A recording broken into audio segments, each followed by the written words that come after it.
Vous êtes d'ici? Nous aussi. On est radio 100% digital, 100% Rochefort-Océan. Nous avons jeté notre filet dans la mare aux idées et la pêche fut abondante, miraculeuse même, pêche miraculeuse. Mais pourquoi le 1er avril? En France, la coutume du poisson d'avril remonterait à 1564, quand le roi Charles IX, réalisant que dans son royaume, beaucoup de régions commençaient l'année comme bon leur semblait, décida que ce serait le 1er janvier dans tout le pays. Mais de nombreux citoyens continuèrent de célébrer le Nouvel An le 1er avril, qui était le jour traditionnel des cadeaux, célébrant ainsi le début de la saison de la pêche. Alors, pour se moquer d'eux, des plaisantins prirent l'habitude de leur accrocher un hareng dans le dos. Triste sort pour ce clupéidé innocent. Au début du XXe siècle, cette coutume a été ritualisée, en y ajoutant des plaisanteries de fausses nouvelles. Le début des fake news en quelque sorte.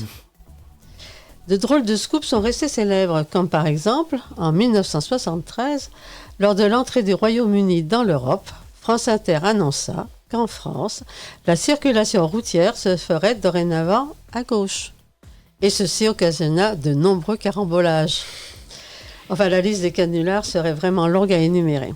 Et vous, quelle blague avez-vous faite le 1er avril ? Alors, je n'ai pas fait de blague moi me non concernant, mais je me suis fait avoir comme chaque année sur des petits trucs. C'était sur de l'actualité jeux vidéo. J'ai cru à une annonce de jeu qui n'était pas vraie, en fait. Ah ben voilà. Voilà. Et chaque année, je me dis, bon, je vais pas me faire avoir. Et puis, il y a toujours un truc qui fait que... Bon, là, ça va, c'est gentil, mais... Voilà, ça perdure. Ça perdure quand même. Bon, alors maintenant, pourquoi nous avons choisi le poisson ? Son symbolisme est très très riche, incomparable au niveau de l'histoire, de l'emblématique et des significations. Alors, brossons-en rapidement le parcours. Il y a plus de 30 000 ans, les hommes dessinaient des chevaux, des bisons sur les parois de leurs grottes, mais aussi des poissons. Et en Espagne, celle de Santa Catalina est exceptionnelle.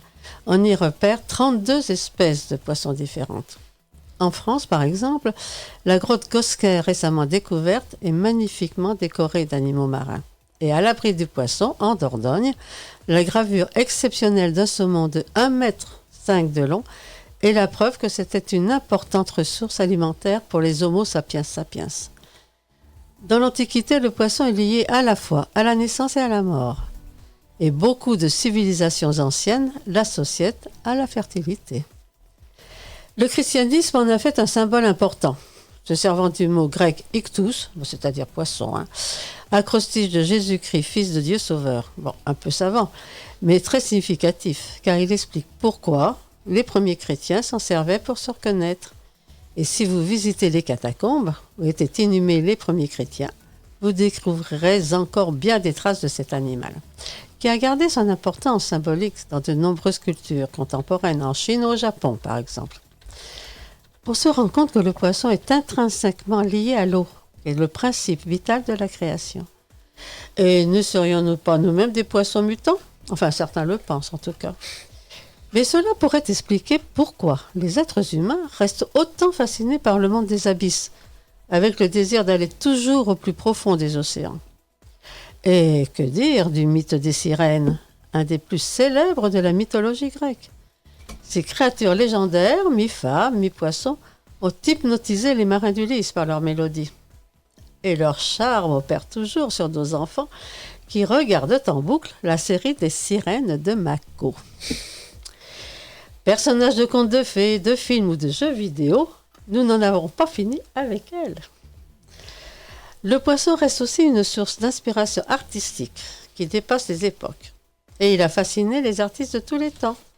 On le retrouve par exemple sur un vitrail de la cathédrale de Chartres, sur de nombreux tableaux de Bruegel, Matisse, Manet, Miro et tant d'autres. Et actuellement, il y a plus de 6500 peintures de poissons qui sont sur le marché des arts. La musique aussi s'en est emparée. Schubert, évidemment, et sa truite. Puis la sculpture, on pense à la petite sirène de Copenhague. Mais c'est surtout la littérature. Bon, La Fontaine, évidemment. Mais Moby Dick, Le vieil homme et la mer, 20 000 lieues sous la mer. Et Yellow Submarine, là, qui tonitrude à Astérix. Il n'est pas frais, mon poisson. Et Patrick Sébastien, lui, l'a mis à la mode avec ses sardines dans son plus grand cabaret. Dans le langage populaire, l'humour s'en donne à cœur joie. Être comme un poisson dans l'eau, faire des yeux de merlan en fruits, une queue de poisson, être frais comme un gardon, noyer le poisson, etc., etc. Mais surtout, ce qu'il faudrait retenir, c'est que le poisson a été et reste une source importante de nourriture pour les peuples du monde entier. La pêche, les pêcheurs, les pêcheries sont vraiment des domaines à préserver. Finissons sur une interrogation. Ont-ils raison, les astrologues, qui se penchent sur le cas de ce frétillant animal lié au dernier signe du zodiaque? Ils nous concoctent des horoscopes quotidiens sur l'argent, la santé, le travail, l'amour, et ils profilent notre personnalité. Natif du Poisson, voici d'ailleurs votre horoscope du jour. Vous êtes de nature imaginative, changeante, émotive. Ah, aujourd'hui, un résultat professionnel décevant? Ne vous inquiétez pas. Vous pourrez bientôt rattraper ça. Et si votre désir s'était refroidi, il va se réchauffer avec les beaux jours. Mais soyez entreprenants. Et surtout, restez positif. Car vous avez eu la chance d'entendre une chronique remarquable qui vous a mis à l'honneur. En fait, vous, y croyez-vous? Allez, bonne journée sur nos ondes. Merci beaucoup. J'étais justement en train de regarder l'horoscope du jour pour les poissons. Alors bon, d'un site à l'autre, ça change, bizarrement. C'est sûr, oui. Mais bon, j'ai les infos sous les yeux. C'est carrément exprimé en pourcentage. Aujourd'hui, vous êtes à 71% de... Je ne sais pas, c'est sûrement positif, tant que vous êtes au-delà de 50%. Ambiance astrale. Entre Neptune et Jupiter, les planètes s'occupent particulièrement bien de vous. Les efforts persévérants seront récompensés, surtout au travail. Concentrez-vous sur vos objectifs. Mais c'est au-delà de 50% dans toutes les catégories. Amour 68%, 80% travail, 77% travail. Et je vais mettre en plus gros plan parce qu'on a carrément des poissons. C'est génial. Vérifiez quand même Vérifiez dans votre dos en sortant si vous en avez pas. Même si on n'est plus le 1er avril.